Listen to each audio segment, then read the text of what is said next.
Hoy destaparemos el presente de Enrique Guzmán, aquel ídolo que armó el bailongo de toda una época a ritmo de La Plaga y Popotitos, arrancando en la Venezuela de mediados del siglo XX y aterrizando en su cotidianidad chilanga de hoy.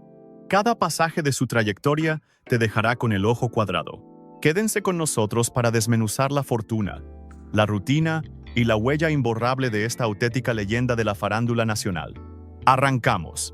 Este grande vio la luz el 1 de febrero de 1943 allá en Caracas, justo cuando nuestra región experimentaba un tremendo sacudón cultural gracias al boom radiofónico, el surgimiento del séptimo arte de barrio y los chispazos iniciales de esa maquinita que luego inundaría los hogares, la tele.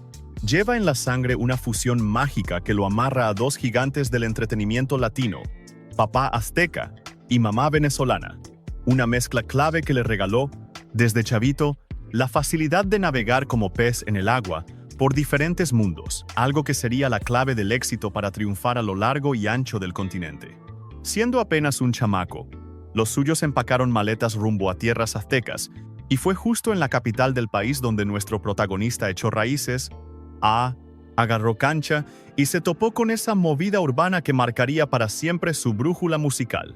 Aquel México que despedía los años 40 y surcaba los 50, era una nación a todo vapor, con un entonces Distrito Federal expandiéndose a pasos agigantados y tragándose corrientes extranjeras con un hambre que generaba mezclas chulísimas y nunca antes vistas. Mientras los aparatos de radio amenizaban cada casa, nuestra pantalla grande gozaba de su época de oro presumiendo estrellas internacionales, a la par que la pantalla chica empezaba a asomar la cabeza para voltear el mundo de cabeza. Justo en medio de ese hervidero citadino atiborrado de nueva cultura, fue donde este ídolo se hizo hombre, rodeado de modas que llovían por doquier, con una chaviza que fue pionera en tragarse completito y sin escalas el trancazo musical del rock and roll. Ese ritmazo gringo aterrizó pisando tan fuerte que a los magnates de las disqueras nacionales se les movió el tapete y no sabían ni qué onda. En las estaciones locales ya sonaban Bill Haley, el Rey Elvis y Chuck Berry, prendiendo a los chavos chilangos igualito que a la raza de Los Ángeles o Chicago, aunque había un detallote. Las rolas venían puro en inglés, así que la perrada juvenil ni masticaba lo que decían esas melodías que tanto los ponían a brincar. Alguien debía tomar el toro por los cuernos. La tirada de Enrique hacia los reflectores no fue herencia de sus padres, ni mucho menos un camino pavimentado, detalle que vuelve su anécdota una joya absoluta. Es la prueba viva de triunfar a puro talento y con ese sexto sentido para caer parado en la mera hora buena. Le tocó madurar en un país a pasitos de experimentar una auténtica sacudida juvenil, cerquitita de darse cuenta de que echar desmadre con rock and roll en nuestro idioma mantenía intacta toda su chispa y actitud rebelde. Él se puso las pilas antes que nadie, sacando la casta y el ingenio para hacerlo realidad. Su estrellato arrancó justo en el año 1959. Tomando el micrófono principal de los Teen Tops, este cuate se volvió la figura clave que terminaría cincelando para siempre el rock hispano en territorio nacional. Esa banda fue el trampolín ideal para soltar todo su arsenal. Una garganta con un sello inconfundible, un porte en la tarima que mezclaba la facha de galán con los voltios del género, logrando que el español sonara con madre en rolas que antes solo existían para los gringos. Chequen nomás el panorama mundial cuando soltaron La Plaga en 1960, algo vital para dimensionar esta hazaña, pues por aquellos ayeres, en los demás países de habla hispana, rockear en nuestro idioma era un espejismo. Allá en España, el régimen de Franco le hacía el feo y le ponía 1000 trabas a cualquier onda que oliera a gringo. Por su parte, la raza argentina seguía clavada arrastrando el zapato a ritmo de tango, y en el resto del continente, la música folclórica y las serenatas acaparaban ese hueco que la chaviza extranjera ya llenaba con pop. Así que México, de la mano de los Teen Tops y su vocalista estrella, se coronó como la punta de lanza de una fiebre que tardaría un buen rato en contagiar al barrio latino, pero que al estallar le dio una revolcada histórica a todo el cancionero de habla hispana. El volado que se aventaron los muchachos fue una locura para cómo se manejaban las disqueras entonces, controladas a tope por gigantescas bandas de salón, la mata del romanticismo, tríos clásicos, y los mariachis que no soltaban el trono musical en nuestra tierra, Los persignados de la alta sociedad tachaban estas guitarras de ser una maña gringa peligrosísima, puros ruidos para vagos y chamaquitos descarriados. Por ende, la ocurrencia de tropicalizarlo al español para venderlo al por mayor pintaba, según los trajeados, como una reverenda estupidez. Pero a los Teen Tops les valió y se la jugaron. El bombazo fue tremendo, y La Plaga se volvió la rola que le dio la vuelta a la tortilla. Traducir los guitarrazos gringos generó un trancazo comercial tan rápido y brutal que a los directivos los agarró en curva, sonando a todo volumen en cualquier frecuencia radial, coreado a grito pelado en cada esquina y dejando clarísimo que el rock en nuestro idioma no solo pegaba, sino que volvía loca a toda la chamacada de la República. Tras ese éxito cayeron Popotitos, presumida y una avalancha de hits que coronaron a la agrupación como los mismísimos reyes del rock and roll hispano en su época, teniendo al gran Enrique como la mera imagen y el grito de guerra de una juventud entera. Resulta indispensable captar la barrera mental que existía en ese México de 1959 para darle a este logro el mérito que merece. El negocio musical nacional cerrando la década de los 50 era un mundillo cuadrado que ordeñaba la mina de oro del bolero sin querer arriesgar ni un peso, apostándole a lo ranchero y a los bailongos de salón, mirándole feo a cualquier loquito que quisiera salirse del guacal y probar cosas nuevas. Los jefazos de los sellos discográficos juraban que tirar rock en español se escucharía súper plástico, que nuestra lengua no cuadraba con esos golpeteos y que la raza mexicana todavía estaba muy verde para semejante ruido. Con cifras récord y filas interminables en las tiendas, Enrique Guzmán y los Teen Tops les callaron la boca a todos sus detractores. Y jamás la chaviza en nuestro país había experimentado una fiebre tan tremenda. Este bombazo los puso bajo los reflectores como nunca antes. Sus tocadas en vivo desataban un furor absoluto, igualando la histeria masiva que el mismísimo Elvis Presley o Chuck Berry provocaban allá en los Estados Unidos. Imagínate a los chavos desgañitándose al pie del escenario y persiguiendo a sus ídolos hasta la puerta de los hoteles, arrasando con los vinilos en el aparador y acampando horas por un boleto. Y justo en el ojo de este huracán brillaba Guzmán, siendo el motor de toda esa rebeldía y buena vibra que la juventud mexicana al fin lograba inyectar en nuestra cultura popular. En los años 60, los foros del cine juvenil se volvieron la mejor escuela práctica. Ahí, los rockeros que le tiraban a la artisteada le agarraban la onda al oficio a punta de golpes, entendiendo que no es lo mismo prender a la raza en un estadio que enamorar a una cámara. Pero Quique dio este salto como si nada. Traía ese ángel y carisma pegados en la sangre, un don nato que ninguna academia te enseña y que la lente capta al vuelo, hipnotizando por completo a quien lo ve en pantalla. Quizás sus cintas rebeldes no ganaban premios de arte, pero daban justo en el clavo. Ponían a rockear a nuestro ídolo en la cartelera, acercaban a la fanaticada a su intimidad y lograban un flechazo emocional imposible de conseguir solo escuchando el radio. Brincar al celuloide era el siguiente gran paso. A lo largo de los 60, estelarizó un montón de películas rockeras que lo coronaron como el galán de moda, convirtiéndolo en el artista completísimo que todos aclamaban. Hay que recalcar que estas producciones para jóvenes marcaron toda una época y pegaron con tubo en el cine nacional. Mezclaban rolas súper pegajosas, romances de prepa y a los astros del rock en vivo y a todo color armando un combo que la raza devoraba sin freno. Mientras los estudios grababan cintas a toda máquina para aprovechar las taquillas a reventar. Y él fue el mero mero de esta locura durante la primera mitad de la década. Hablemos de la lana que amasó este pionero del rock en español. Su jugosa fortuna se levantó sobre 4 pilares clave, que se fueron retroalimentando de maravilla con el paso de los años: las ventas millonarias de sus vinilos, las firmas con sellos pesados, la taquilla de sus conciertos y los chequezotes de sus películas. Para que se den un quemón de cuánta plata hablamos, necesitamos echarle un ojo a cómo se movía el negociazo de la música por esos ayeres, una industria que andaba por las nubes despachando cantidades de acetatos que 10 años atrás sonaban a pura ciencia ficción. Si queremos poner los pies en la tierra sobre la economía de nuestra farándula sesentera, imagínense que monstruos como la CBS o la RCA Víctor, las firmas más picudas del mercado, soltaban entre 30,000 y 80,000 pesos para armar un disco enterito, cubriendo horas de grabación, músicos y maquila. De todo ese billetaje, A los grupos con el arrastre de los Teen Tops les tocaba una mochada del 8 al 12% de cada copia desplazada en el mostrador. Tomando en cuenta que un exitazo movía fácil de 50,000 a 150,000 plásticos, nada más a nivel nacional, la cuenta de banco de un tipazo tan aclamado como Enrique engordaba a un ritmo bárbaro durante su mero apogeo. Los sellos disqueros amarraban a los grandes ídolos soltándoles por delante anticipos de entre 50,000 y 150,000 del Águila, un lanón que ahorita equivaldría a cobrar de 400,000 hasta 1,200,000 pesos. Aparte de su buen porcentaje por disco vendido, alguien con el imán taquillero de los Teen Tops en sus mejores tiempos lograba colocar miles y miles de vinilos con cada estreno en el país, cifras que se iban hasta el cielo en cuanto la rola cruzaba a toda América Latina. Échale cuentas de todos esos años cosechando trancazos musicales. Obvio que armó un guardadito súper envidiable. Pero la pura venta de discos no era todo. Los conciertos y palenques resultaron el complemento perfecto para forrarse de billetes. Para Quique, el escenario fue siempre la minita de oro más obvia y directa con el medio artístico.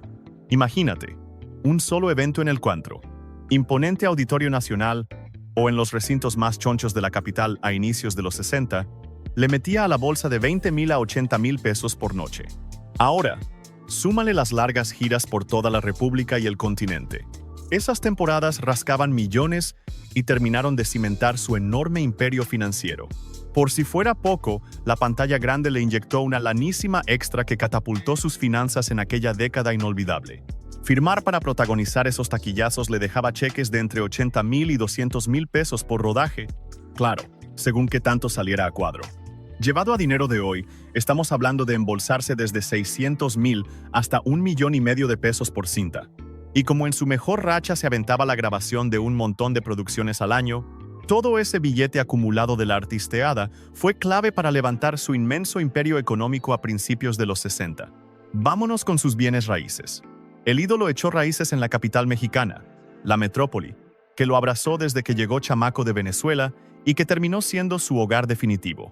Durante su época dorada y los años posteriores, se dio el lujo de radicar en las colonias más pipiris nice del área conurbada, esos rincones súper exclusivos, donde la crema y nata de la farándula se refugiaba buscando tranquilidad absoluta, sin paparazzis, y con la ventajota de tener a tiro de piedra los foros de tele, teatros y cabinas de grabación donde la rompía todos los días. Cuando estuvo casado con la inigualable Silvia Pinal, auténtica leyenda de nuestras pantallas y escenarios teatrales, vivían en casonas espectaculares que gritaban el poderío de este par de gigantes de nuestra farándula.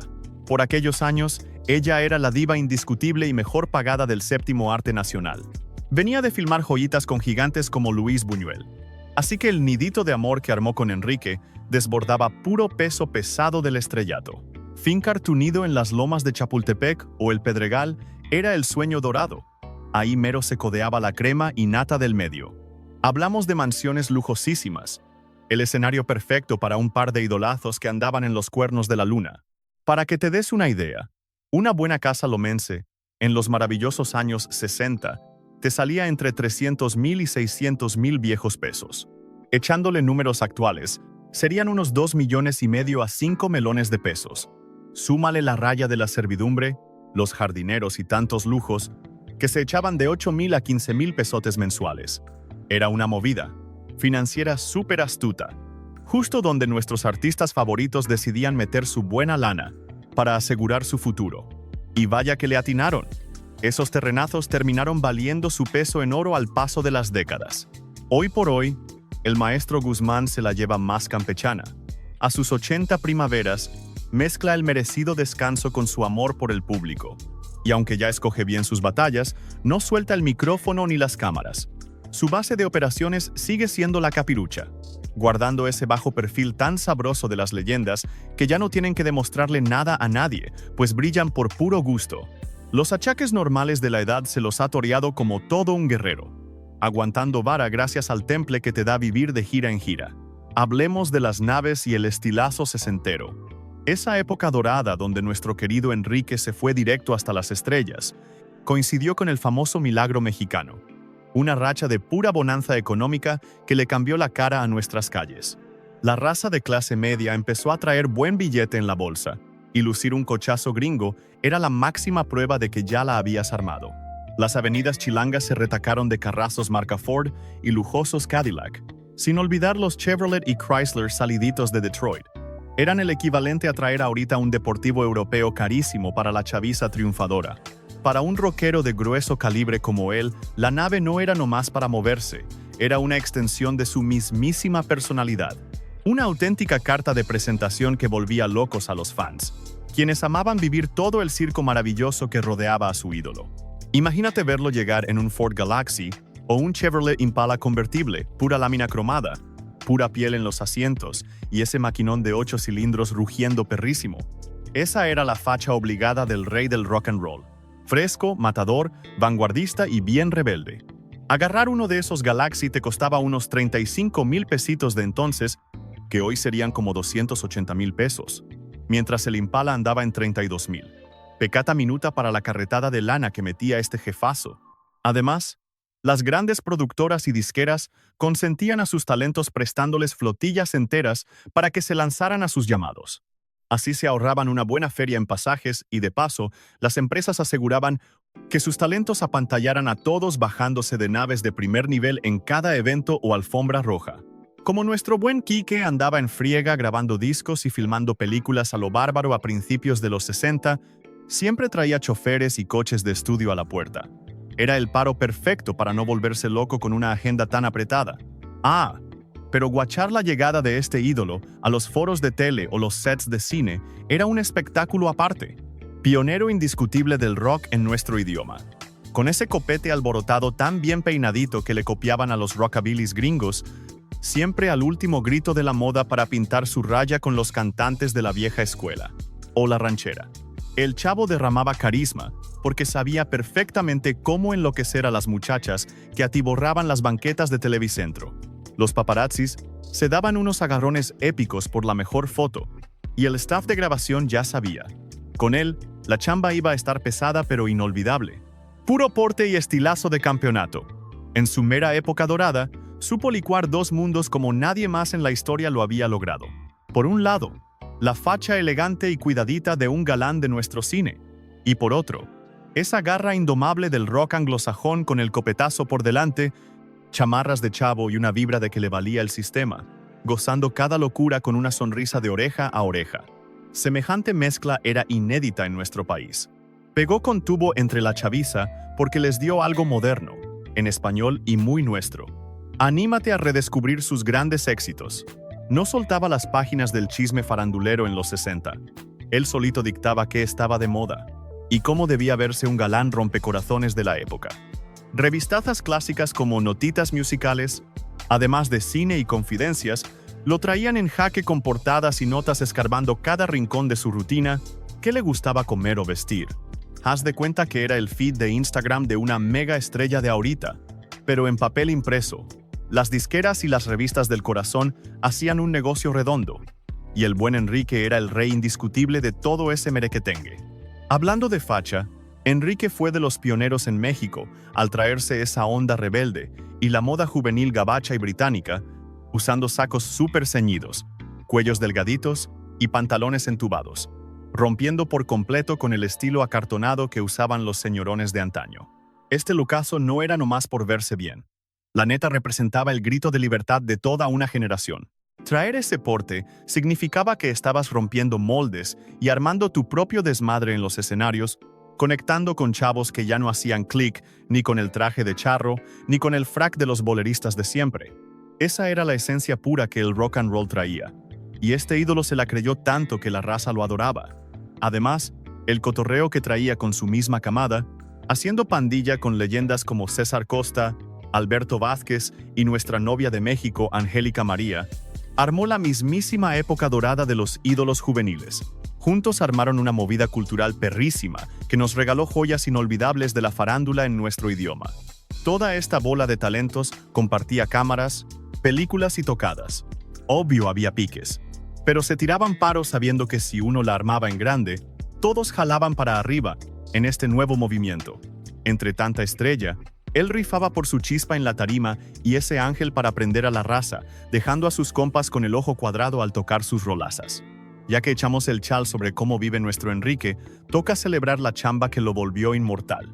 A fin de cuentas, la neta no es cuánta lana hizo o su código postal, sino la magia musical que nos clavó en el corazón a todos los que vinimos a rockear después. Pónganse las pilas. La huella musical de este cuate es muchísimo más pesada de lo que los libros de historia nos quieren vender, pues muchos lo encasillan en un par de rolas famosas, cuando la pura verdad es que fue un gigante que cimentó nuestro rock and roll. Imposible arrancar el chisme de su obra y de los Teen Tops sin quitarnos el sombrero ante el rolón de la plaga. Ese cover de la famosísima Good Golly Miss Molly de Little Richard no fue una simple cantadita al español para salir del paso. ¡Para nada! Nos cayó la boca probando que el rock and roll sonaba fregoncísimo en español, derrochando toda su adrenalina, manteniendo el ritmo intacto y ese poder para poner a sudar a los chavos en las pistas, tal cual manda la esencia del género. En 1960, esta joya reventaba las bocinas de México latiendo igual de fuerte que la gringa, logrando el cometido clave: demostrar que cantar en nuestro idioma sumaba en vez de restar.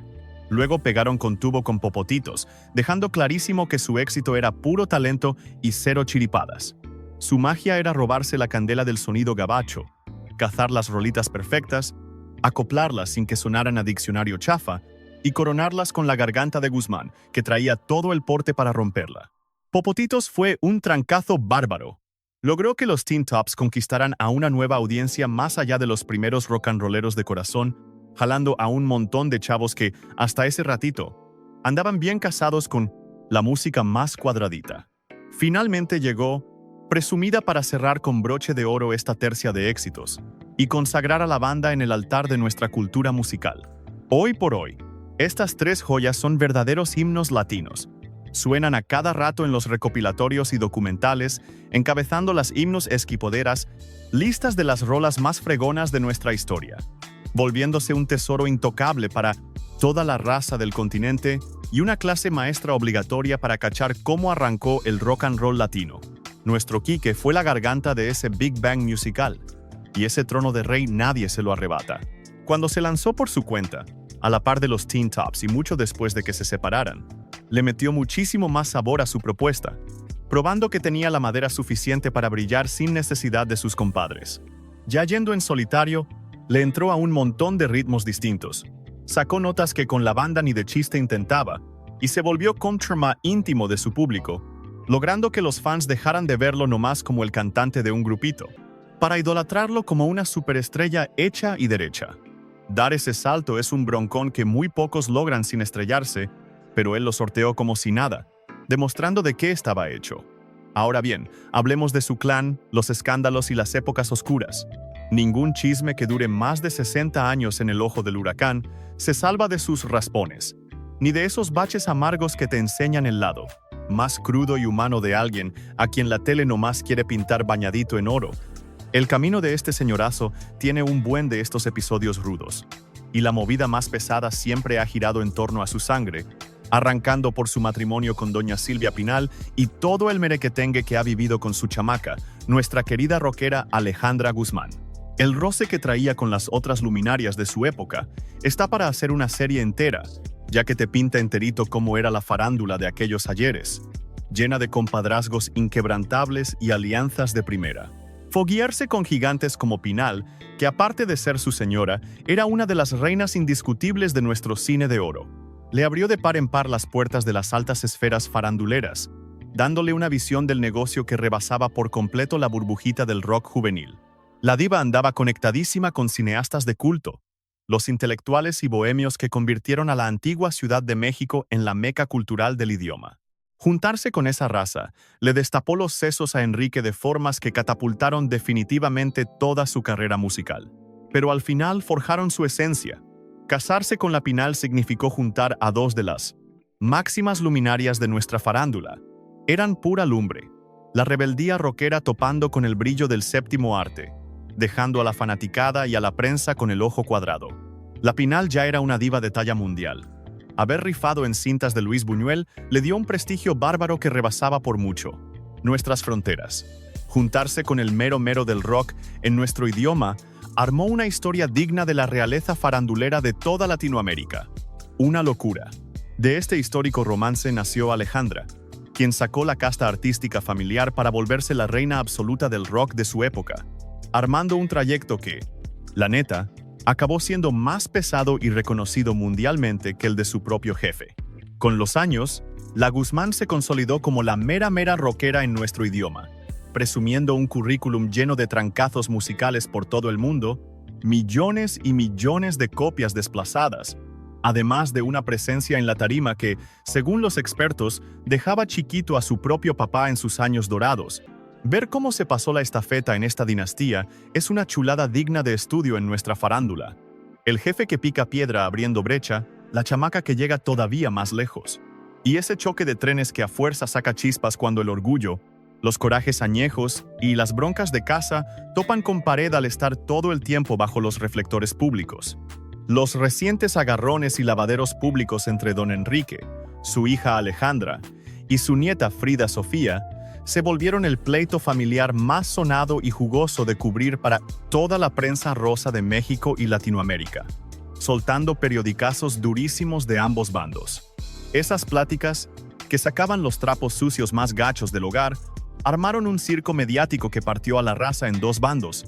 Estos pleitazos destaparon la cloaca y nos hicieron cuestionarnos quién lleva los pantalones en estas dinastías artísticas, cómo la fama termina echando a perder los lazos de sangre y el precio tan alto de pasarse la vida entera en el chisme público, sin tener un rinconcito en paz para arreglar esas broncas que, como en cualquier familia mexicana, se van guardando en el closet.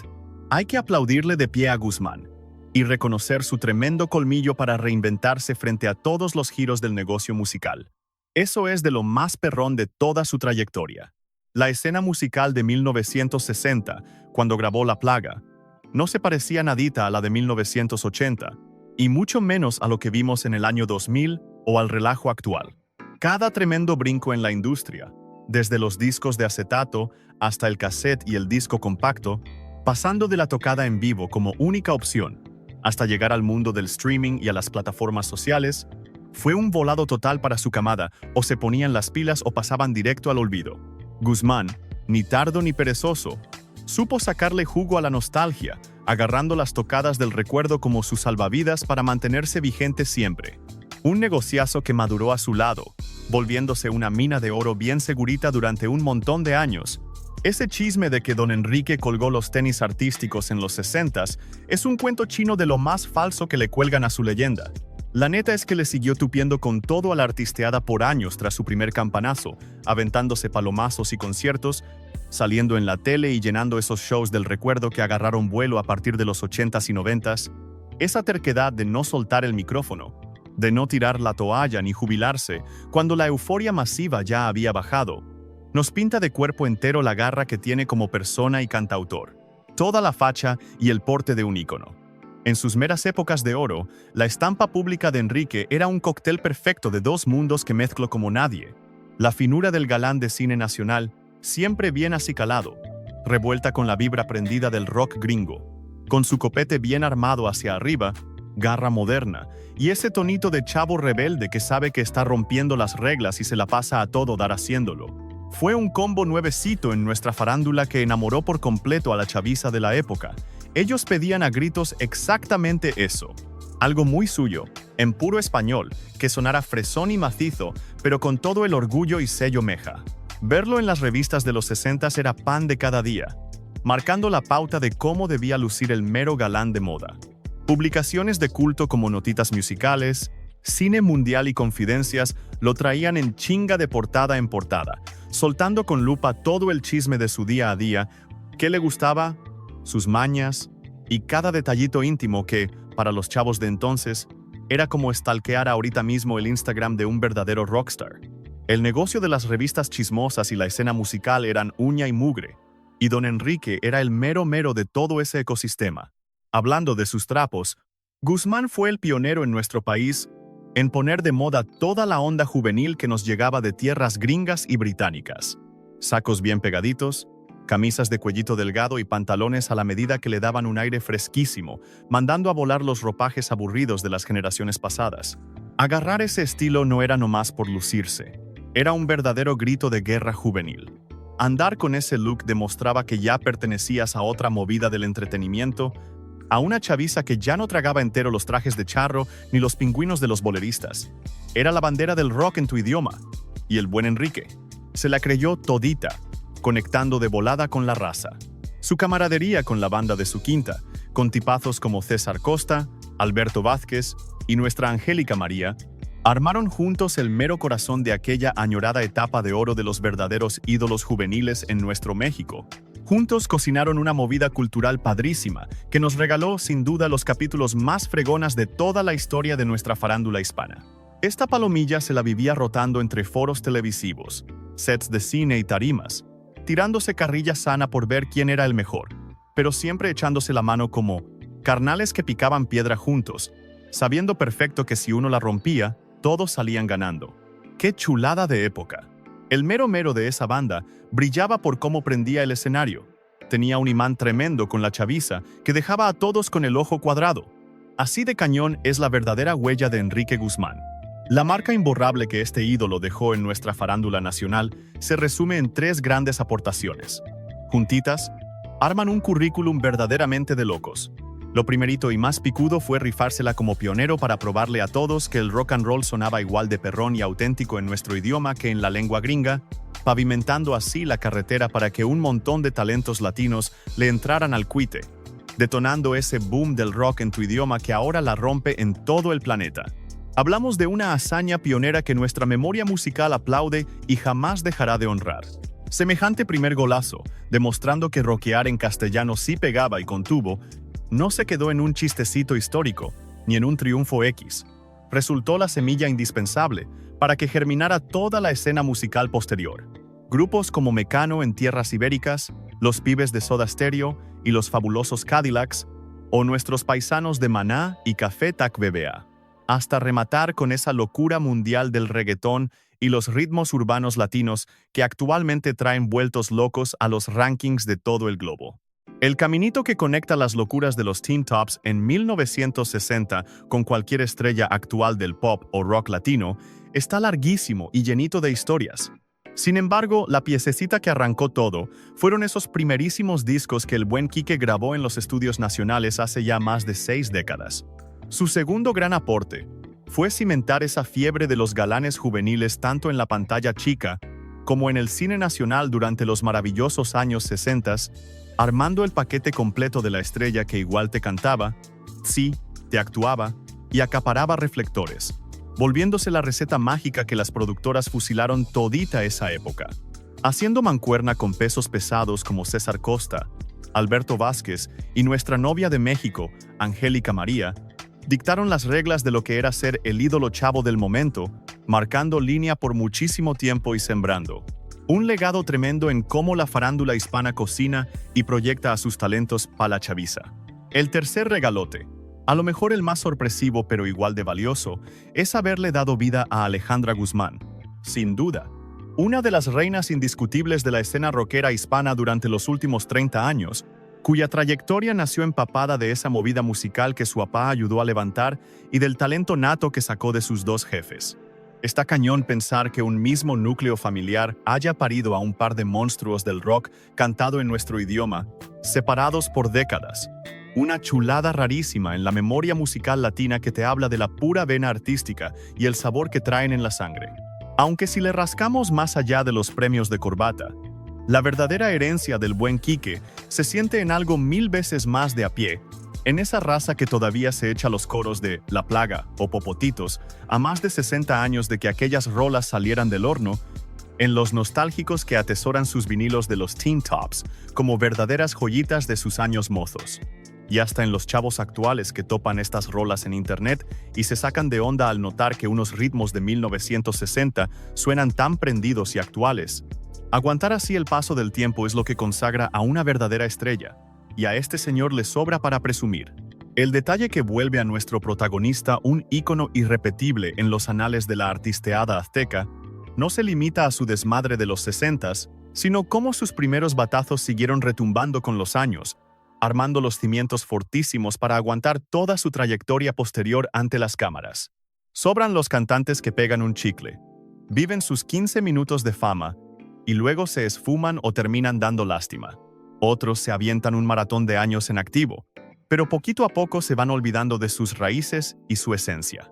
Nuestro ídolo juega en otra liga completita, la de aquellos que se aventaron una movida tan picuda que ni el calendario ni los escándalos más pesados lograrán borrar la marcotota que le estamparon a nuestra cultura popular. Su biografía nos habla de un chavo, con sangre venezolana y corazón azteca, que le cayó a la artisteada justito a la hora buena, cuando rockear en nuestro idioma sonaba a puro invento guajiro. Pero gracias a su garganta, su estilo perrón y sus ganas de triunfar, cristalizó un movimiento que le dio la vuelta a la tortilla de cómo el mundo latino consume y arma sus pachangas musicales. Pasando de galán rompecorazones en vinilos y cines sesenteros, hasta coronarse como una auténtica leyenda de nuestro entretenimiento, su aventura es de las más jugosas y enredadas que nos ha regalado la farándula hispana. Atascada de glorias, escandalazos de chisme, hitazos y épocas oscuras, un cóctel explosivo en la vida de un compa que, por encima de cualquier cosa, siempre respiró arte puro. Ojalá te haya latido este viaje por las andanzas del buen Quique, tanto como yo me la pasé de lujo armándotelo. Si te sabes algún chisme o dato curioso de su trayectoria, si tienes memorias echando desmadre con sus rolas o viéndolo en la tele, blanco y negro de los 60s, suéltalo allá abajito en la caja de comentarios porque me urge leerte y rolar el dato con la raza. ¿Qué rolón suyo te prende más? ¿Te tocó verlo rockeando con los Teen Tops, dándole por su lado como solista, o apenas le caíste a sus toquines nostálgicos de hace poco? Platícanos todo ahí abajo. Y si eres fan de estas cápsulas donde a las leyendas del showbiz hispano se les nota la carne y hueso, ni de chiste te vayas sin echarle un ojo a nuestros otros clips sobre los titanes que forjaron la pachanga sonora de esta región. Pícale al botón rojo, dale a suscribir y prende la mentada campanita para que YouTube te avise, porque lo que traemos cocinando en el canal se viene pasadísimo de lanza.